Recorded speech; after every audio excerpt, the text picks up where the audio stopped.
6 bulan setelah kematian kakak iparnya, istrinya yang bernama Elena hamil 3 bulan. Dunia terasa runtuh saat Maya melihat suaminya Adrian justru sibuk mencarikan vitamin ibu hamil untuk Elena, bukan untuk Maya yang juga sedang mengandung. Di detik itu Maya sadar, pengabdiannya selama 3 tahun hanyalah sandiwara bagi suaminya. Sebelum memulai ceritanya, jangan lupa like, komen dan subscribe untuk meninggalkan jejak. Setelah kematian mendadak kakak iparnya, istrinya yang bernama Elena mulai menunjukkan gejala depresi berat. Dokter mengklaim Elena mengalami trauma psikis hingga ia sering salah mengira suami Maya, Adrian, sebagai mendiang suaminya sendiri. Demi alasan kemanusiaan dan agar kondisinya tidak memburuk, seluruh keluarga besar meminta Maya untuk maklum. Adrian, suami Maya, harus memerankan peran suami pengganti bagi Elena. Ia bahkan sering tidur di kamar Elena untuk menenangkannya saat wanita itu histeris di tengah malam. Adrian berjanji ini hanya sementara. Namun dalam 3 tahun pernikahan mereka, ia justru menghabiskan lebih banyak waktu di ranjang wanita lain daripada di sisi Maya. Dan sekarang, 6 bulan setelah kepergian kakaknya, Elena dinyatakan hamil 3 bulan. Maya menatap nanar laporan medis di tangannya yang menyatakan ia sendiri baru hamil 4 minggu. Dengan tangan gemetar ia langsung menghubungi klinik untuk memesan jadwal aborsi. Ia membuka unggahan terbaru Elena di media sosial. Foto hasil USG dengan keterangan malaikat kecilku terpampang nyata. Kolom komentarnya penuh dengan ucapan selamat dari teman-teman lingkaran elit mereka. Bahkan ibu mertua Maya dengan bangga berjanji akan memberikan 5% saham perusahaan keluarga jika Elena melahirkan bayi laki-laki. Dunia Maya runtuh. Ia tidak sanggup lagi melihat kebahagiaan yang dibangun di atas penderitaannya. Sambil mengusap perutnya yang masih rata, ia berbisik lirih dengan suara serak. Maafkan ibu nak, ibu tidak bisa membiarkanmu lahir di keluarga yang hancur ini. Selama 3 tahun, Maya berjuang mati-matian untuk hamil agar bisa diterima di keluarga ini. Tapi pagi ini, saat ia melihat riwayat pencarian di ponsel Adrian, suaminya itu sibuk mencari artikel cara menangani mual di awal kehamilan, dan mengisi keranjang belanjanya dengan berbagai suplemen serta camilan untuk ibu hamil. Awalnya Maya mengira itu untuknya. Ia mengira Adrian sudah tahu kehamilannya. Namun kenyataan menamparnya dengan keras. Perhatian itu bukan untuknya melainkan untuk bayi Elena. Klik, pintu depan terbuka. Lampu ruang tamu mendadak menyala terang, memecah kegelapan yang menyelimuti duka Maya. Adrian masuk. Ia melihat Maya meringkuk di sofa lalu ia mengambil selimut untuk menutupi tubuh istrinya. Kenapa belum tidur? Udara malam ini dingin Maya. Kau bisa jatuh sakit, ucapnya lembut. Saat tangan Adrian hendak menyentuh dahi Maya, wanita itu refleks menghindar. Aroma parfum jasmin yang menyengat, parfum kesukaan Elena, langsung menyeruak dari pakaian Adrian. Aroma itu seperti duri yang menusuk hidung Maya. Tangan Adrian membeku di udara. Kau baru pulang. Tanganmu dingin?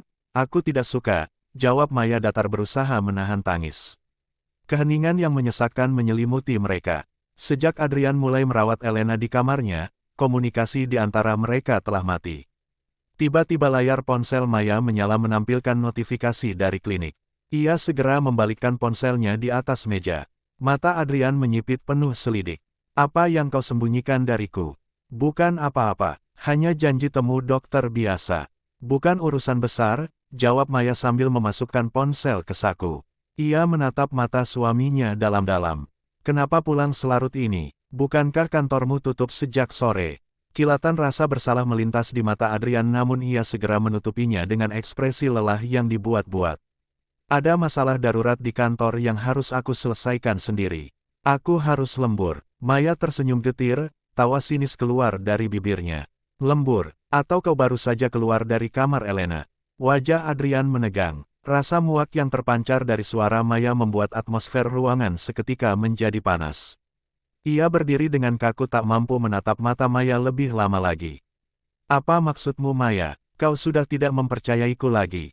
Setelah kedoknya terbongkar, Adrian tidak lagi menunjukkan wajah bersalah.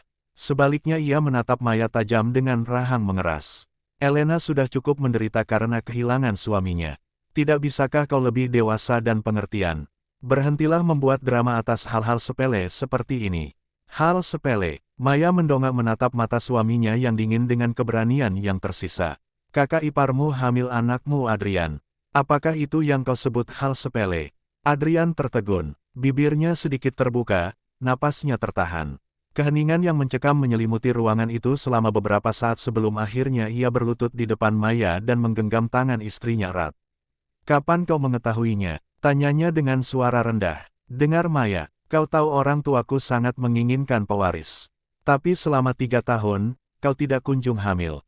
Dan aku," ia menarik napas panjang seolah sedang memberikan pembenaran yang masuk akal. "Aku tidak ingin berhubungan dengan wanita asing di luar sana. Elena adalah pilihan yang paling aman. Bayi itu akan mengalihkan kesedihannya atas kematian kakakku, dan keluarga kita mendapatkan pewaris. Ini solusi terbaik untuk semua orang bukan?" Sekali dayung 2-3 pulau terlampaui. Rasa mual yang hebat mengaduk perut Maya. Ia menyentak tangannya hingga genggamannya terlepas. "Pernahkah kau bertanya apakah ini yang aku inginkan sebagai istrimu?" Adrian tampak bingung seolah-olah reaksi Maya ini adalah sesuatu yang tidak masuk akal baginya. "Bukankah kau sendiri yang setuju saat semua orang menyarankan agar aku menjaga Elena dengan berpura-pura menjadi mendiang suaminya?" Maya menatapnya dengan senyum getir yang menyakitkan. "Jadi, kau akhirnya benar-benar tidur dengannya. Saat kau berada di atas ranjang bersamanya, pernahkah kau memikirkan kakakmu yang sudah tiada? Atau memikirkanku, istrimu yang menunggumu sendirian di rumah setiap malam?" Adrian mengerutkan bibir, wajahnya kembali mengeras. "Aku yakin kakakku pun tidak ingin melihat Elena menderita sendirian. Bayi itu adalah kunci kebahagiaan keluarga ini." Sampai detik ini Adrian bahkan tidak mau mengakui dosanya. Amarah Maya memuncak, tangannya melayang dan memberikan tamparan keras di pipi kiri suaminya. "Plak, ayo kita bercerai," ucap Maya tegas. Pipi Adrian memerah seketika. Ia berdiri perlahan menatap Maya dengan tatapan angkuh yang menghina. "Berhenti bersikap konyol Maya. Jika kau menceraikanku, kau mau pergi kemana? Kau tidak punya siapa-siapa tanpa keluarga ini."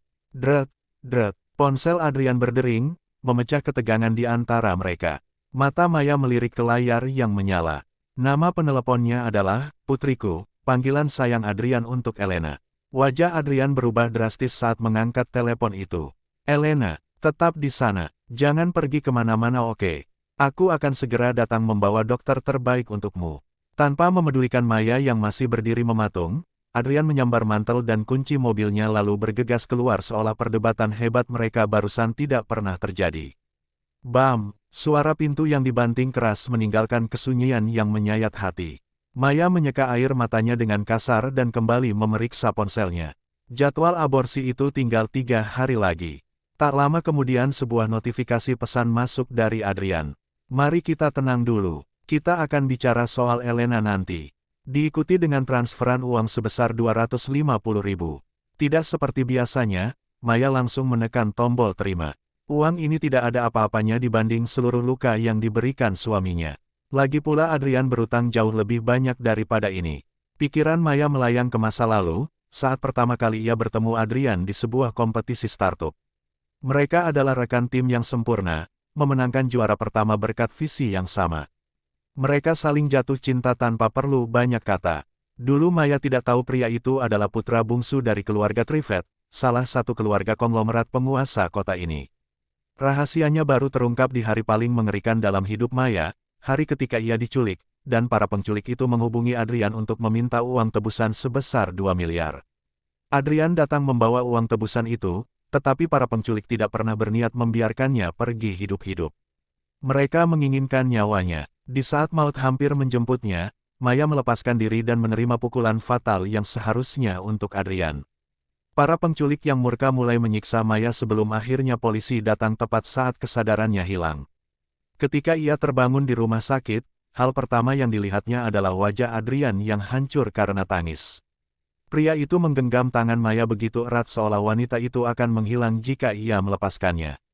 "Maya, ini semua salahku. Aku hampir kehilanganmu selamanya," isaknya. "Jadilah kekasihku Maya, aku berjanji akan melindungimu seumur hidupku." Saat itu Maya merasakan amarah yang hebat karena Adrian telah membohongi identitasnya. Jika bukan karena statusnya sebagai putra konglomerat, Maya tidak akan pernah diculik. Ia tidak akan pernah menderita luka fisik yang membuat rahimnya lemah, merenggut haknya untuk menjadi seorang ibu secara normal. Namun melihat Adrian bersimpuh memohon ampun, hati Maya luluh. Ia mencintai pria itu, dan Maya percaya bahwa rasa bersalah suaminya adalah bentuk cinta yang murni. 3 bulan kemudian Maya menerima cinta pria itu. Adrian sangat bahagia hingga ia mengunggah 10 foto mereka di media sosial dalam sehari, mengumumkan pada dunia bahwa Maya adalah miliknya. Setahun kemudian Adrian membawa Maya ke kediaman megah keluarga Trivet.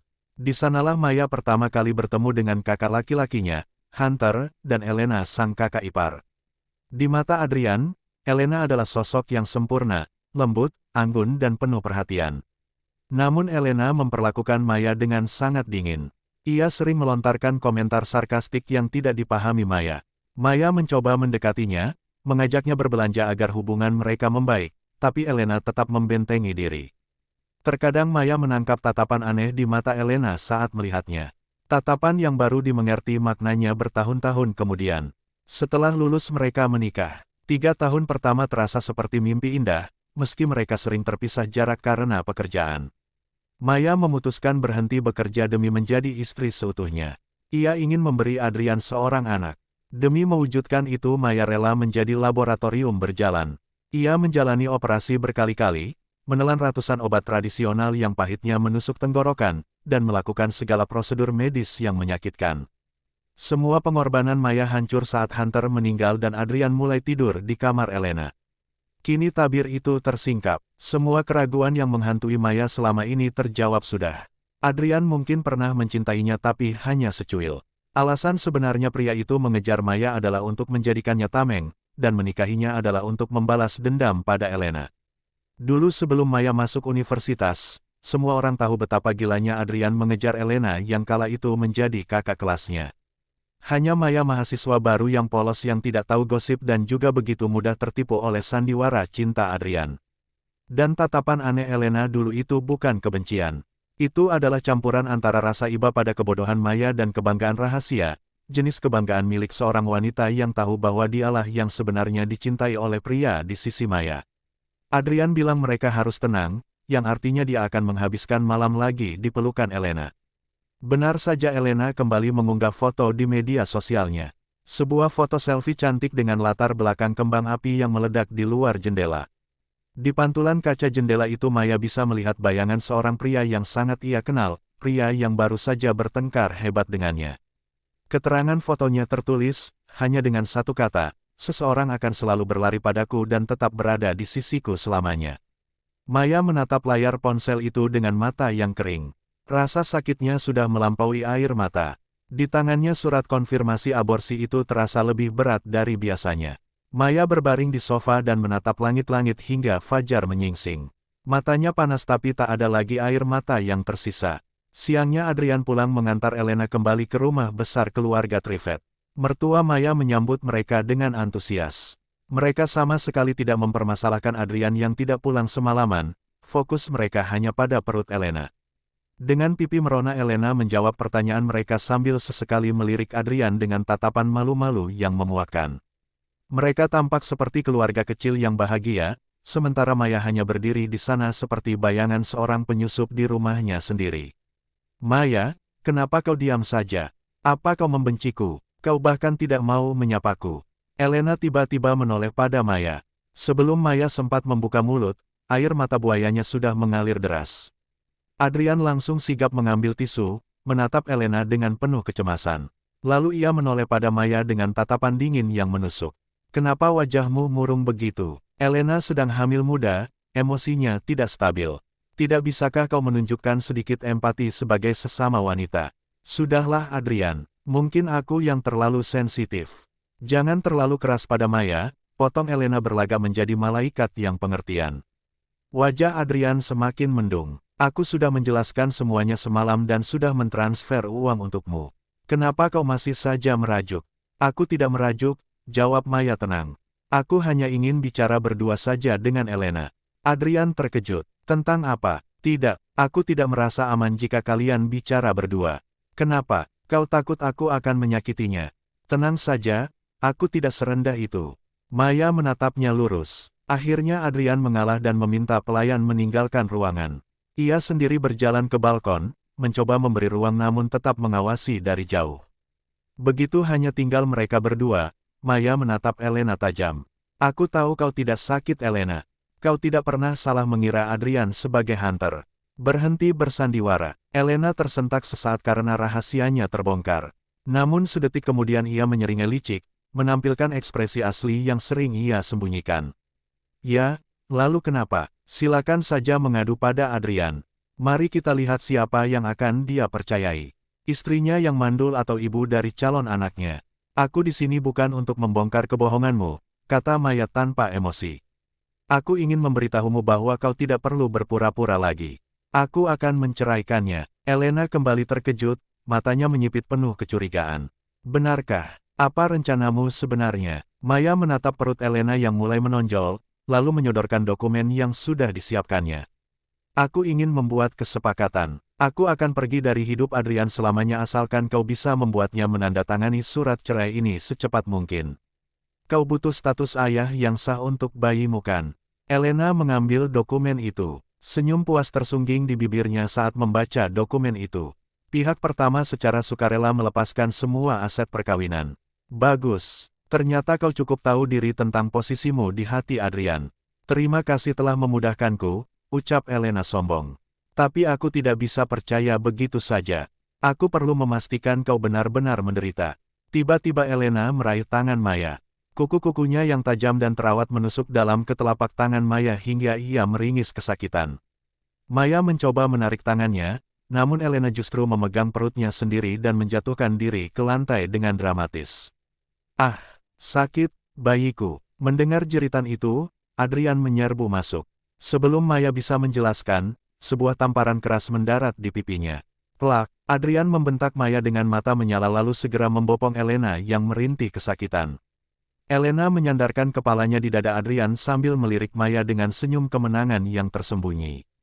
Ibu mertua Maya berlari mendekat meninggalkan tanamannya. Sambil memegang dadanya seolah hendak terkena serangan jantung ia memaki. Dasar perempuan jahat, perempuan mandul yang iri hati. Kau sengaja ingin mencelakai bayi Elena karena kau sendiri tidak bisa hamilkan. Kau ingin memutus garis keturunan keluarga Trivet. Teriaknya histeris. Ayah mertua Maya yang biasanya diam kini ikut meletakkan gelasnya dengan dentuman keras lalu menatap Maya seolah ia adalah sampah. Meskipun ayah mertuanya tetap diam, tatapannya pada Maya sangat tajam dan menghakimi. Sambil menutupi pipinya yang berdenyut sakit akibat tamparan Adrian, Maya mendongak dan menatap mereka satu persatu. Sejak kapan ayah dan ibu tahu tentang hubungan gelap mereka? Tanya Maya dengan suara bergetar. Ibu mertuanya terkejut sejenak, namun sedetik kemudian ia melirik perut Maya yang rata dengan tatapan jijik yang tak ditutup-tutupi. Kau tidak bisa hamil Maya. Apapun yang terjadi, Elena adalah menantu yang paling berharga bagi kami sekarang. Bayinya adalah penerus sah garis keturunan keluarga Trivet. Ayah mertuanya mengerutkan kening, namun ia sama sekali tidak membantah kata-kata istrinya. Ia justru menambah luka di hati Maya. Kami sudah cukup bermurah hati membiarkan wanita dari latar belakang biasa sepertimu masuk ke keluarga ini. Sekarang saatnya kau tahu diri. Jika kau terus berulah, kami tidak keberatan mencarikan Adrian istri baru yang lebih berguna. Maya tertegun, lalu tawa getir keluar dari bibirnya bersamaan dengan air mata yang mengalir deras tanpa kendali. Baiklah, ucapnya singkat. Mendengar jawaban yang tak terduga, Adrian secara naluriah melonggarkan pelukannya pada Elena. Saat ia hendak melangkah menghampiri Maya, entah untuk meminta maaf atau membentak lagi, Elena tiba-tiba merintih keras. Sakit, Adrian, perutku sakit sekali. Seketika itu juga mertua Maya panik. Mereka memapa Elena keluar menuju rumah sakit dengan tergesa-gesa. Adrian menggertakkan giginya menatap istrinya penuh peringatan. Jangan pernah berani menyebut kata cerai lagi di depan orang tuaku Maya. Tunggu aku pulang, teriaknya sebelum menyusul mereka. Maya ditinggal sendirian di rumah besar yang dingin itu sambil menahan tatapan mengejek dan bisik-bisik meremehkan dari para pelayan yang kini tak lagi menganggapnya nyonya. Ia tidak butuh waktu 2 hari lagi. Ia tidak akan menunggu sedetik pun. Maya melangkah keluar dari Villa Trivet tanpa menoleh. Ia memanggil taksi langsung menuju rumah sakit, tapi bukan untuk menyusul mereka. Saat ia melewati salah satu koridor rumah sakit menuju ruang operasinya, Maya melihat melalui pintu kamar VIP yang sedikit terbuka. Di sana Adrian sedang berlutut menggenggam tangan Elena dengan tatapan penuh pemujaan. Aku tidak akan melepaskanmu lagi Elena. Aku tidak akan pernah meninggalkanmu, janjinya dengan suara berat. Kata-kata itu begitu akrab, mengingatkan Maya pada janji yang sama 7 tahun lalu saat Adrian berlutut di samping tempat tidurnya setelah kejadian penculikan itu. Baru sekarang Maya menyadari betapa munafiknya cinta pria ini. Dia hanya mencintai siapapun yang bisa memberinya keuntungan atau memenuhi egonya. Di saat Elena berpura-pura kesakitan dan dilayani bagai ratu oleh seluruh keluarga Trivet, di ruangan lain bayi Maya, satu-satunya harapannya, pergi meninggalkannya selamanya. Ketika Maya membuka mata pasca operasi, kram di perutku adalah satu-satunya bukti nyata bahwa pernah ada nyawa di sana. Ia dirawat selama 3 hari dalam kesendirian yang mematikan. Adrian tidak pernah menelepon apalagi datang. Justru Elena yang mengiriminya pesan suara provokatif setiap jam. Maya, sebaiknya kau tepati janjimu. Kejadian jatuh kemarin itu belum ada apa-apanya. Jika kau berani mempermainkanku, aku akan memastikan kau menderita lebih dari ini. Maya tidak membalas. Ia menggenggam surat cerai yang sudah ditandatangani Adrian, yang entah bagaimana caranya Elena berhasil meyakinkan Adrian atau memalsukannya dan menambahkan tanda tangan Maya di sana. Setelah keluar dari rumah sakit, Maya kembali ke rumah hanya untuk mengambil koper miliknya. Di meja samping tempat tidur ia meletakkan dokumen perceraian itu. Saat ia melangkah keluar, Maya berpapasan dengan Adrian yang baru saja kembali. Adrian menatap koper Maya dengan dahi berkerut tampak bingung sekaligus kesal. Apalagi ini, kau mau kabur dari rumah. Kau sudah hampir 30 tahun Maya. Berhentilah bersikap kekanak-kanakan seperti remaja. Maya menatapnya lalu tersenyum sangat cerah, senyum paling tulus yang pernah diberikannya pada Adrian dalam 3 tahun terakhir. Ini hanya perjalanan singkat Adrian. Dan aku akan meninggalkanmu selamanya, tambah Maya dalam hati. Adrian mengangguk merasa menang. Mungkin itu yang terbaik. Pergilah cari udara segar agar otakmu kembali jernih. Maya tiba di bandara tanpa hambatan. Sebelum naik ke pesawat yang akan membawanya jauh dari kota ini, ia mengirimkan sebuah folder berisi semua bukti perselingkuhan, rekaman suara Elena dan materi penelitian startup yang sebenarnya adalah milik Maya sepenuhnya kepada Adrian. Detik berikutnya ponsel Maya berdering tanpa henti. Nama Adrian berkedip berkali-kali di layar. Maya tersenyum tipis lalu mencabut kartu SIM-nya dan membuangnya ke tempat sampah. Mulai detik ini Maya yang malang sudah mati. Ia hanya akan hidup untuk dirinya sendiri. Setelah Maya pergi, suasana apartemen terasa sangat asing. Adrian menyandarkan tubuhnya di sofa, mencoba memejamkan mata. Tiba-tiba, ia merasa ada sesuatu yang hilang, sebuah kekosongan yang tidak bisa ia jelaskan. Ia mencoba mengingat-ingat setiap sudut ruangan, namun tidak menemukan keganjilan secara fisik. Hanya saja rasanya sangat sunyi. Merawat wanita hamil ternyata jauh lebih melelahkan dari yang ia bayangkan. Terlebih lagi Elena, sejak dinyatakan hamil sifat manjanya semakin menjadi-jadi. Hari-hari Adrian belakangan ini terasa menyiksa. Elena sering merengek meminta coklat panas di tengah malam atau tiba-tiba mengamuk menuntut tas brand terbaru sebagai hadiah untuk janinnya. Adrian memijat pangkal hidungnya yang terasa pening. Gelisah. Di tengah kelelahan itu wajah Maya tiba-tiba muncul di benaknya. Selama 3 tahun ini Maya adalah istri yang sempurna. Ia tidak pernah menuntut, tidak pernah merengek dan selalu tahu apa yang Adrian butuhkan bahkan sebelum ia mengucapkannya. Adrian tersenyum tipis saat teringat pertemuan pertama mereka di kampus. Saat itu ada kompetisi debat. Ia melihat Maya di atas panggung, begitu berani, cerdas dan berhasil membungkam lawan bicaranya dengan argumen yang tajam. Siapa yang berani menikahi wanita bermulut tajam seperti ini? Pikirnya saat itu sambil tertawa. Maya sebenarnya bukan tipenya, namun entah kenapa matanya selalu mencari sosok Maya di antara kerumunan. Seiring waktu, setiap kompetisi startup yang ia ikuti, ia selalu memilih Maya sebagai rekan tim. Awalnya ia merasa cintanya hanya milik Elena. Namun perlahan Maya mulai merayap masuk ke hatinya. Terutama setelah Maya mempertaruhkan nyawa demi menyelamatkannya dari para penculik.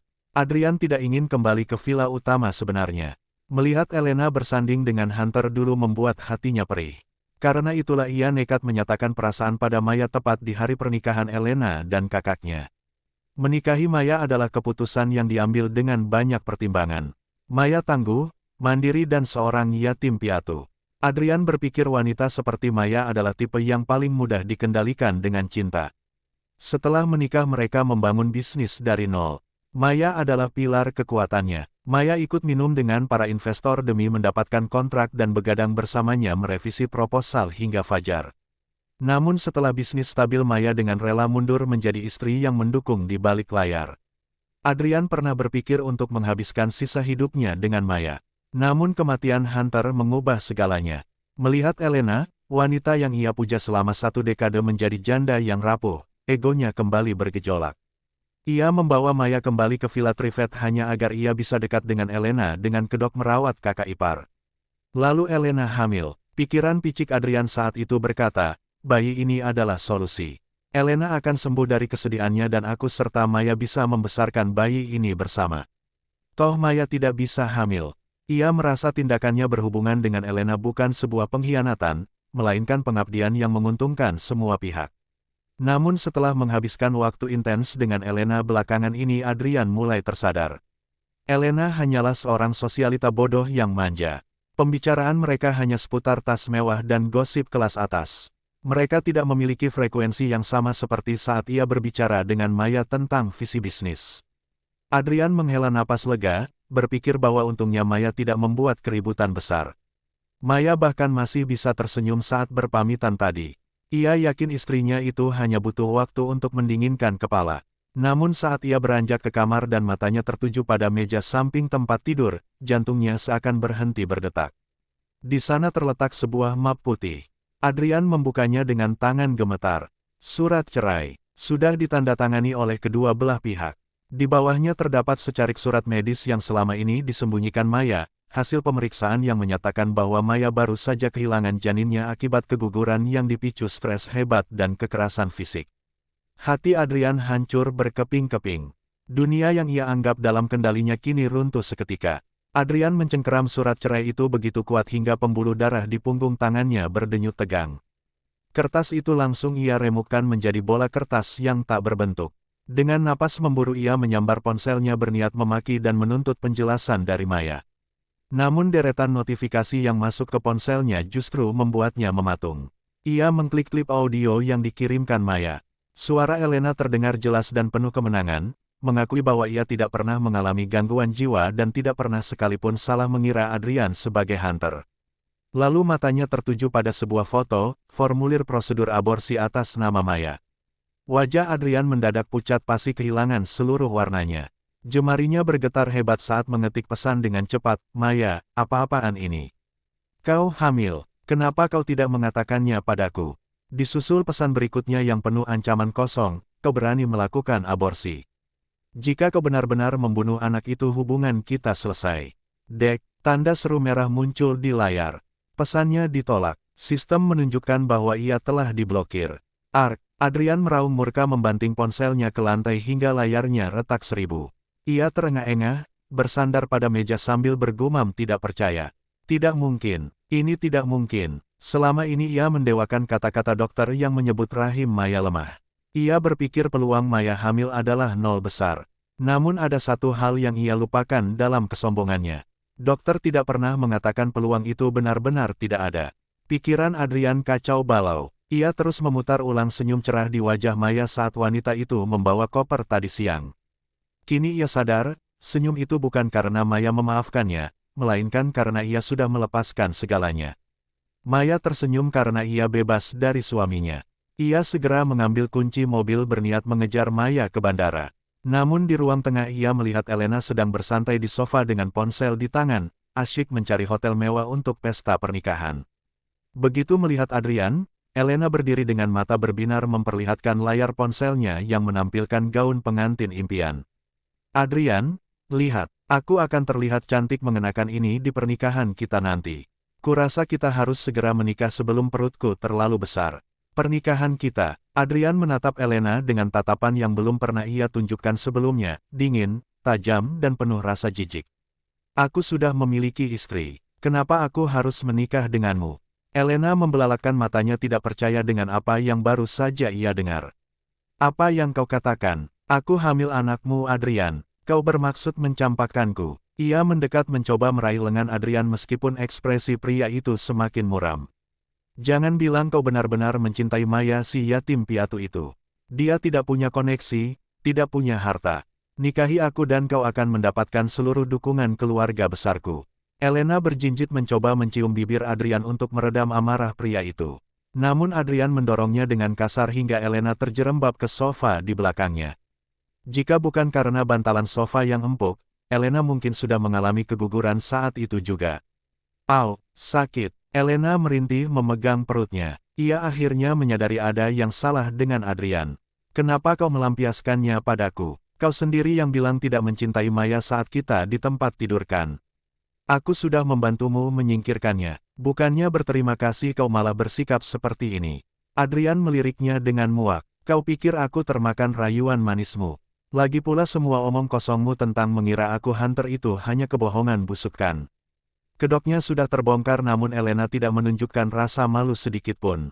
Ia tertawa sumbang sambil merapikan rambutnya. Sudahlah Adrian. Kau tahu itu bohong sejak awal tapi kau tetap menikmatinya kan? Sekarang setelah Maya menceraikanmu kau mau berpura-pura menjadi suami setia yang berduka. Jangan munafik. Kata-kata Elena menghantam telak ego Adrian, menghancurkan seluruh topeng kepura-puraan yang selama ini ia bangun. Adrian menatap Elena dengan tatapan yang bisa membunuh, rahangnya mengeras hingga ke batas maksimal. Namun ia tidak bisa membalas sepatah kata pun. Elena benar, pria itu tahu sejak awal bahwa wanita itu tidak sedang depresi atau bingung.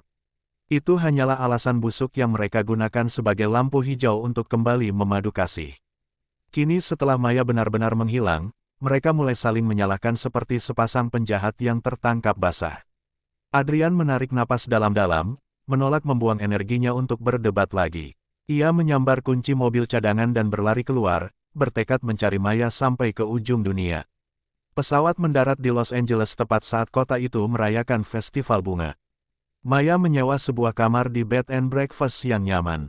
Dari jendela kamar ia menatap keramaian di jalanan dengan mata yang terasa hampa. Namun senyum tulus dari orang-orang di luar sana perlahan menyentuh hatinya yang beku. Ketegangan Maya mulai mencair. Ia belum pernah menginjakkan kaki lagi di kota ini sejak menikah. Dulu Maya terlalu sibuk belajar menjadi nyonya Trivet yang sempurna, mempelajari etiket kelas atas, menjaga reputasi suami dan bergaul dengan kalangan elit yang penuh kepalsuan. Seiring berjalannya waktu, ia perlahan lupa siapa dirinya sebenarnya. Semua orang memanggilnya Nyonya Trivet dengan nada hangat yang dibuat-buat. Tapi namanya adalah Maya Olsen. Dan ia baru menyadari betapa ia merindukan nama itu. Selama beberapa hari pertama Maya hanya mengurung diri di kamar. Mungkin karena menyadari bahwa wanita itu tidak pernah keluar, seorang gadis muda yang bekerja di sana membawakannya sepotong light cheesecake yang baru matang. Gadis itu berdiri di pintu dengan pipi merona malu-malu. Bintik-bintik di wajahnya justru membuatnya tampak sangat manis dan menggemaskan. Nona Olsen, Anda sudah terlalu lama di kamar. Los Angeles sedang sangat indah sekarang, Anda harus keluar melihat bunga, ucapnya dengan nada khawatir yang tulus. Ini, cobalah kue ini. Ini resep khas keluarga kami. Maya tersenyum, senyum pertamanya di kota ini, dan menerima kue itu. Ia menggigitnya di hadapan gadis itu. Enak sekali. Terima kasih banyak. Gadis itu tampak lega. Aku senang Anda menyukainya. Hei, ingat ya, lebih seringlah keluar rumah. Setelah gadis itu pergi, Maya memakan kue itu lagi. Rasanya sangat familiar, rasa yang sama dengan yang diingatnya dari masa kecilnya. Rasa itu tiba-tiba memicu sebuah kesadaran besar dalam benak Maya. Adrian telah berselingkuh. Adrian telah mengingkari janji sucinya. Lalu mengapa Maya yang harus mendekam di kegelapan dan menanggung semua akibatnya? Mengapa ia yang harus merasa hancur? Saat masih kuliah, prestasi Maya sama gemilangnya dengan Adrian. Ia adalah otak di balik banyak strategi bisnis suaminya. Pemahaman ini membebaskannya seketika. Maya tidak akan lagi menyiksa diri sendiri atau bersembunyi di dalam cangkang kesedihan ini. Setelah membersihkan diri dan berdandan tipis, Maya melangkah keluar. Ia kembali menjadi bagian dari dunia yang berisik dan hidup. Selama bertahun-tahun, Adrian memberinya uang saku yang besar, ditambah dengan dana kompensasi yang diambilnya sebelum pergi. Kini Maya memiliki simpanan sekitar 16 miliar. Bunga dari uang itu saja sudah cukup untuk membuatnya hidup mewah tanpa perlu bekerja seumur hidup. Maya berjalan tanpa tujuan di bawah sinar matahari musim semi yang hangat. Kembali ke penginapan, ia melihat gadis muda tadi sedang membersihkan lobi. Matanya berbinar melihat Maya sudah berganti pakaian cantik. Apa ku katakan, Los Angeles itu bagus kan? Maya mengangguk dan memberikan lonceng angin kristal yang dibelinya di jalan tadi sebagai hadiah untuknya. Mereka pun menjadi akrab. Namanya Verda Manning, seorang lulusan baru yang masih bingung dengan tujuan hidupnya sehingga memilih bekerja di penginapan milik bibinya. "Bagaimana denganmu Maya? Apa pekerjaanmu?" tanya Verda dengan rasa ingin tahu yang polos. Maya terdiam sejenak. Ia menyadari tidak banyak yang bisa dikatakannya tentang pekerjaannya selama 3 tahun terakhir selain menjadi istri pajangan. Verda mengira Maya sedang menganggur dan segera mengganti topik untuk menjaganya agar tidak tersinggung. "Maya, apakah kamu akan menetap di sini? Kamu cantik sekali, sungguh. Kurasa dengan wajah dan seleramu, kamu bisa menjadi blogger kecantikan atau perjalanan yang sangat sukses." Verda jauh lebih muda dari Maya dan sangat paham dengan tren internet. Kata-katanya memberikan percikan ide baru di kepala Maya. "Bagaimana kalau aku bekerja sebagai asistenmu dan mengurus semua videomu? Kamu sangat cantik Maya. Dunia harus melihat wajah ini, akan sangat sia-sia jika kecantikanmu hanya disimpan sendiri." Semakin Verda berbicara, semakin berapi-api semangatnya. Ia bahkan sudah menyiapkan daftar nama akun yang estetik untuk Maya. Antusiasmenya menular. Maya hanya 3 tahun lebih tua darinya, tapi selama ini ia merasa seperti wanita tua yang layu. Mungkin ini saatnya mencoba sesuatu yang baru, sesuatu yang tidak menguras energinya seperti hubungan beracun yang baru saja ditinggalkannya. Verda ternyata sangat berbakat dalam mengolah konten. Video ke-10 yang ia rekam tentang Maya, wanita itu berdiri di tengah lautan bunga, memegang buket mawar merah, dan tersenyum tulus ke arah kamera, mendadak meledak. Video itu ditonton 10 juta kali, dan Maya mendapatkan ratusan ribu pengikut dalam semalam.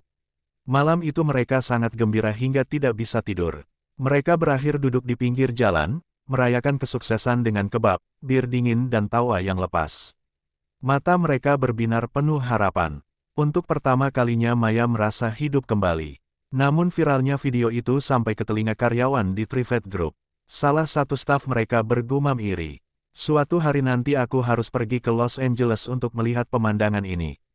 Saat itu Adrian kebetulan lewat dan mendengar percakapan mereka. Ia berhenti dan bertanya dengan nada dingin. "Mengapa?" Staf itu dengan gemetar menyerahkan ponselnya. Di layar, Adrian melihat sosok wanita yang sangat ia kenali namun tampak berbeda. Maya terlihat begitu bersinar, bebas dan bahagia di tengah hamparan bunga. Beberapa minggu kemudian Maya harus kembali ke kampung halamannya untuk sebuah proyek pemotretan merek ternama. Saat ia sedang menyiapkan peralatan di tangan, sesosok pria muncul menghalangi jalannya. Itu Adrian. Penampilannya berantakan. Ia tampak kelelahan, matanya merah karena kurang tidur. "Aku sudah mencari ke setiap sudut San Francisco," suaranya parau nyaris serak. "Aku tidak menyangka kau justru kembali ke sini. Jika aku tidak melihat videomu, kau pasti benar-benar akan menghilang dari hidupku selamanya kan?" Tatapannya jatuh pada peralatan syuting yang dipegang Maya dan seketika ekspresinya berubah menjadi dingin dan menghina. "Jadi ini yang kau lakukan setelah meninggalkanku. Menjadi tontonan orang banyak. Kau adalah istriku, wajah dari Trivet Group. Dan sekarang kau merendahkan dirimu sendiri menjadi budak popularitas internet." Maya mengernyitkan dahi dan mundur selangkah, menciptakan jarak yang lebar di antara mereka. "Apa yang sedang kau bicarakan? Apa kita saling kenal?" Wajah Adrian memerah karena marah, namun ia masih berusaha menahan diri. "Jangan bercanda Maya, kita adalah suami istri." Maya menatapnya seolah-olah baru saja mendengar lelucon paling konyol tahun ini. "Kita sudah menandatangani surat cerai kalau ingatanmu mulai tumpul. Elena menipuku agar menandatanganinya. Dia bilang itu dokumen persetujuan medis." Teriak Adrian putus asa. "Seandainya aku tahu itu surat cerai aku tidak akan pernah menandatanganinya. Pria itu telah mengkhianati istrinya, tidur dengan wanita lain, namun sekarang ia melemparkan seluruh kesalahan pada Elena seolah dirinya hanyalah korban tak berdosa." Maya menatapnya datar. "Kau yang menandatanganinya Adrian. Sebagai CEO Trivet Group, kau seharusnya lebih paham daripada siapapun tentang kekuatan hukum dari sebuah tanda tangan." Ia mengerutkan bibir, menatap mata Maya dengan keras kepala. "Aku akan memutuskan semua hubungan dengan Elena. Mulai sekarang aku hanya akan bersamamu. Aku berjanji, tapi aku tidak menginginkannya lagi." Maya menepis tangannya yang mencoba menyentuh bahunya. "Maya yang sangat mencintaimu telah mati lama sekali tepat di malam-malam saat kau memilih tidur di kamar Elena." Maya menarik napas dalam, membuang sisa sesak yang dulu menghimpitnya. Dulu tidur sendirian terasa sangat menakutkan bagiku. Tapi sekarang aku merasa luar biasa. Akhirnya aku tidak perlu lagi mendengarkan omelan orang tuamu yang merendahkan, atau menanggung tatapan sinis dari rekan bisnismu karena aku dianggap tidak berguna. Adrian terpaku, matanya terlihat sayu dan penuh penyesalan yang terlambat. Kau tidak pernah menceritakan semua rasa sakit itu padaku. Apakah itu akan mengubah apapun? Apakah kau akan tetap tinggal jika aku memberitahumu saat itu? Maya tak bisa menahan diri untuk tidak mencibir. Ia tak berniat mempermalukan dirinya sendiri lagi, tidak di depan Adrian, bahkan untuk sekali pun tidak. Adrian menatapnya, suaranya kini melunak hingga nyaris berbisik. Aku akan berubah Maya, aku janji akan selalu mengutamakanmu. Aku tidak akan memaksamu melakukan apapun yang tidak kau inginkan. Jika kau membenci rekan bisnisku, aku akan menjauhkan mereka darimu. Kumohon, jangan tinggalkan aku sendirian dalam kegelapan ini. Matanya dipenuhi penyesalan yang mendalam. Adrian Trivet selalu menjadi pria dengan harga diri setinggi langit. Dan sekarang untuk pertama kalinya ia memohon. Ia menghancurkan martabatnya sendiri demi Maya. Namun anehnya Maya tetap tidak merasakan apapun. Hatinya sudah seperti abu. Kau yang meninggalkanku duluan Adrian, kata Maya singkat. Ia tak ingin membuang waktu sedetik pun lagi. Maya berbalik untuk pergi namun Adrian dengan sikap posesif yang tak tahu malu mencoba menyeretnya secara paksa. Ia mencengkeram lengan Maya berniat membawanya kembali ke San Francisco. Peralatan syuting Maya jatuh berhamburan ke tanah. Ia berontak sekuat tenaga namun tenaga Adrian jauh lebih besar. Lepaskan dia, sebuah teriakan melengking memecah ketegangan. Verda yang sejak tadi menunggu Maya di persimpangan berlari kencang dan mendorong Adrian dengan kekuatan yang mengejutkan. Saat melihat bekas merah di pergelangan tangan Maya, Verda langsung berdiri di depannya menjadikannya perisai hidup. Siapa kau sebenarnya? Teriak Verda berang. Kau pikir kau bisa menculik orang di siang bolong? Ini negara hukum. Jangan berani-berani menyentuh Maya lagi. Adrian terhuyung mundur, tangannya bertumpu pada dinding untuk menjaga keseimbangan. Wajahnya tegang, namun ia berusaha menahan amarah. Aku suaminya. Kami hanya sedang bertengkar soal urusan rumah tangga. Hal biasa bagi pasangan. Verda tertawa sinis, sama sekali tidak tertipu. Oh, jadi kau si mantan menyebalkan itu. Balas Verda tajam. Kenapa? Baru menyesal sekarang setelah dia pergi. Tidakkah kau pikir ini sudah sangat terlambat? Pergi sana sebelum kupanggil polisi. Adrian terdiam membeku. Setelah jeda yang lama ia bergumam pelan. Ini urusan pribadiku dengan Maya. Siapa kau berani ikut campur? Maya tidak keberatan melihat Adrian menderita, tapi ia tidak ingin Verda terlibat lebih jauh dalam drama ini. Dia bukan orang asing. Dia temanku, kata Maya tegas sambil menatap mata Adrian. Bagi Maya Olsen yang sekarang dia adalah keluargaku. Maya membungkuk, mengambil peralatan yang jatuh lalu melambaikan tangan pada Verda dengan tenang. Ayo Verda, hari ini terlalu indah untuk dirusak oleh sampah. Mari kita ambil beberapa foto yang menakjubkan. Verda menepuk kamera di dadanya dan tersenyum lebar. Tentu, aku siap merekam video viral lainnya agar dunia tahu betapa bersinarnya kamu tanpa beban masa lalu. Mereka pergi tanpa menoleh sedikit pun. Adrian hanya berdiri di sana, ia tampak hancur dan bingung. Ternyata Adrian tidak menyerah. Saat mereka kembali ke B dan B, ia sudah berada di sana untuk check-in. Verda, yang juga bekerja di sana terpaksa memprosesnya meski dengan wajah sangat tidak ramah. Sejak hari itu Adrian menjadi bayangan Maya. Kemanapun Maya pergi untuk syuting, pria itu selalu mengikuti dari kejauhan. Awalnya Maya terganggu, namun lama-lama ia mengabaikannya seolah pria itu hanyalah debu. Pengaturan aneh ini berlangsung hampir sebulan. Lambat laun Adrian tampak semakin tertekan. Ia terus-menerus menerima telepon untuk mengurus bisnis Trivet Group yang sepertinya sedang diambang kehancuran akibat dokumen yang dikirim Maya ke publik. Ia tampak sangat lelah, tapi setiap kali matanya bertemu dengan Maya, ia akan menegakkan bahunya berusaha terlihat tegar meski jiwanya sudah remuk. Hingga suatu hari, tekanan pekerjaan dan rasa bersalah sepertinya mencapai titik puncak. Ia menghadang Maya tepat sebelum wanita itu masuk ke kamar. Ayo kita bicara Maya, sekali saja, aku tidak punya apapun untuk dibicarakan denganmu, jawab Maya dingin. Adrian menarik napas panjang seolah sedang mengumpulkan seluruh keberaniannya untuk mengambil keputusan terbesar dalam hidupnya. Trivet Group sedang dalam masalah besar karena skandal itu, ucapnya parau. Ayahku memaksaku menikah dengan Elena untuk menyelamatkan saham. Tapi jika kau memintaku untuk tinggal, aku akan melepaskan segalanya. Aku akan melepaskan namaku, hartaku dan keluargaku. Aku hanya ingin kau kembali. Adrian menatap Maya dengan tatapan memohon. Bagaimana jika kau berubah pikiran setelah kita bicara?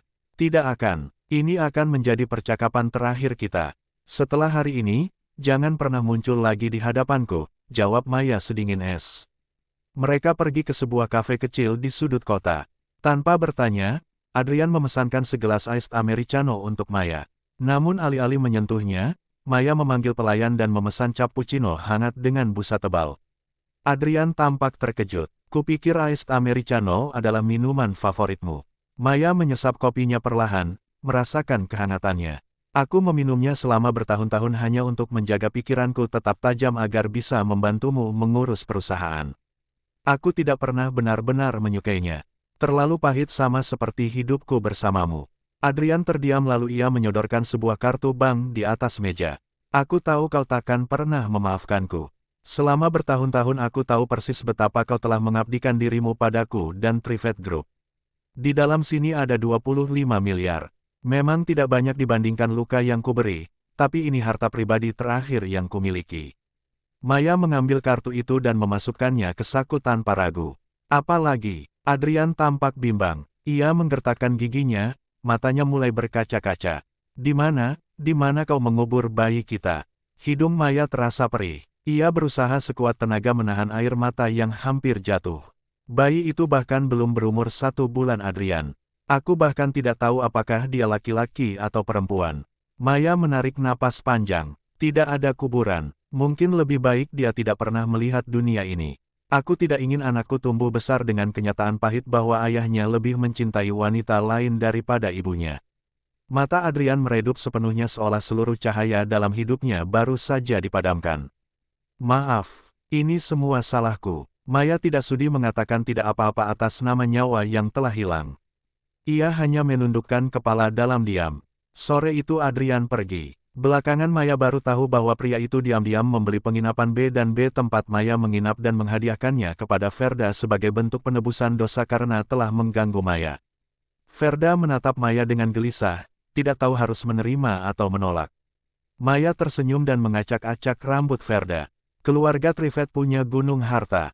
Karena dia sudah memberikannya padamu terima saja. Itu gaji atas kerja kerasmu menjagaku. Beberapa bulan kemudian nama Maya sebagai influencer sukses sudah melambung tinggi. Ia mendengar kabar tentang Adrian dari berita nasional.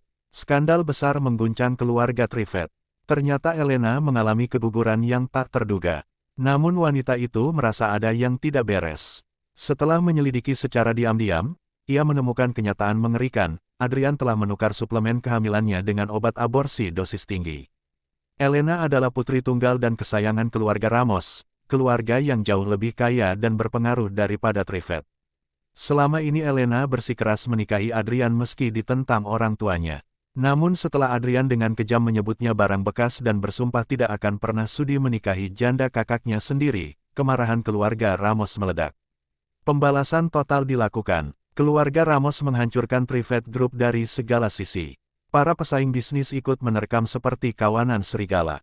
Maya memutuskan untuk kembali ke San Francisco untuk terakhir kalinya guna menyelesaikan urusan hukum. Saat ia tiba di depan villa megah Trivet, ia melihat pemandangan yang menyedihkan.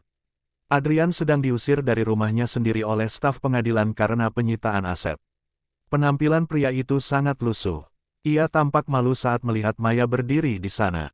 Maya berjalan menghampirinya dan mengembalikan kartu bank berisi 25 miliar yang dulu Adrian berikan. Kau sudah tahu? Tanya Adrian dengan suara serak tanpa berani mengambil kartu itu. Aku melihat berita kebangkrutan Trivet Group di TV, jawab Maya datar. Gunakan uang ini uangmu sejak awal, aku tidak butuh uang darimu. Adrian menunduk tampak merasa diremehkan. Jangan merasa terhina, tambah Maya. Anggap saja ini uang yang kupinjamkan agar kau bisa bangkit kembali.